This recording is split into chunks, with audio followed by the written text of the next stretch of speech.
याच निमित्तानं चर्चा पुढे न्यायची आहे आणि आता ते एका नवीन वळणावर आपण घेऊन जातोय। विषय आहे होर्मुझचा।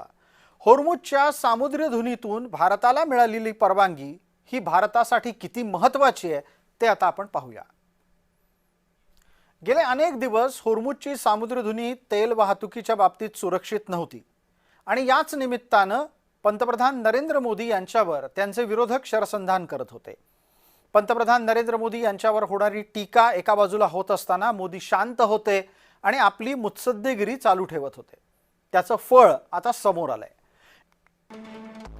ज्या विशिष्ट देशांना आम्ही आमचे मित्र समजतो त्यांना काही होर्मुझच्या क्षेत्रातून सामुद्रधुनीतून जाण्याची परवानगी देतो आहोत। भारत, चीन, रशिया, इराक आणि पाकिस्तानला ही सूट आपण दिली आहे असं इराणने सांगितलं। मात्र होर्मुझचं सध्याचं युद्धक्षेत्र शत्रू आणि त्यांच्या मित्र राष्ट्रांना परवानगी देण्याचं कुठलंही कारण नाही। इतरांसाठी मात्र होर्मुझची सामुद्रधुनी खुली आहे असं इराण ठामपणे म्हणालाय। या संदर्भामध्ये भारतानं सुद्धा अधिकृत भूमिका घेत आपलं म्हणणं स्पष्टपणे मांडलेलं आहे। भारत सरकार असं म्हणतंय की देशात पेट्रोल आणि डिझेलचा जराही तुटवडा नाहीये, तेव्हा विनाकारण घाबरून जाऊ नका।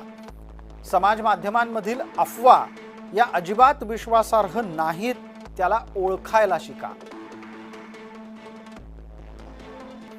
देशातील सर्व तेल शुद्धीकरण प्रकल्प पूर्ण क्षमतेने सुरू आहेत, त्यामुळे देशांतर्गत तेल पुरवठा बाधित झालेला नाही हे सुद्धा भारत सरकारने सांगितलंय। सर्व पेट्रोल पंपांना नियमित पुरवठा होतोय, त्यामुळे विनाकारण पेट्रोल विकणाऱ्यांच्याकडे जाऊन गर्दी करू नका।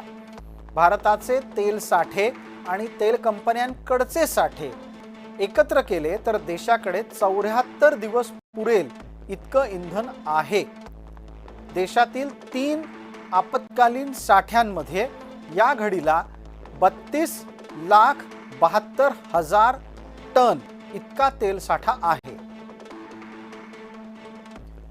नैसर्गिक वायूच्या बाबतीतही भारत सरकारचं म्हणणं असं आहे की भारतामध्ये एलपीजी किंवा पीएनजीचा तुटवडा नाही।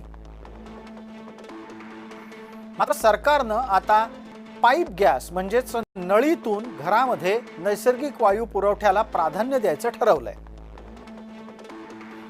यामुळे पाईप गॅस उपलब्ध असूनही तो नाकारण्यांना एलपीजी सिलेंडर मिळणार नाहीत।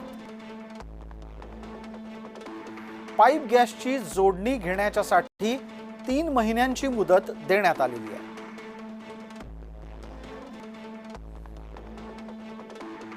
जर समजा तुम्ही 3 महिन्यानंतरही तुमच्या परिसरात पाईप गॅस असूनही त्याची जोडणी घेतली नाही तर आपोआप तुमचं गॅस सिलेंडर काढून घेतलं जाईल। पाईप गॅसची जोडणी जर तांत्रिक कारणामुळे शक्य नसेल तर तसं ना हरकत प्रमाणपत्र दिलं जाईल आणि मगच तुम्हाला एलपीजीचा सिलेंडर मिळू शकेल।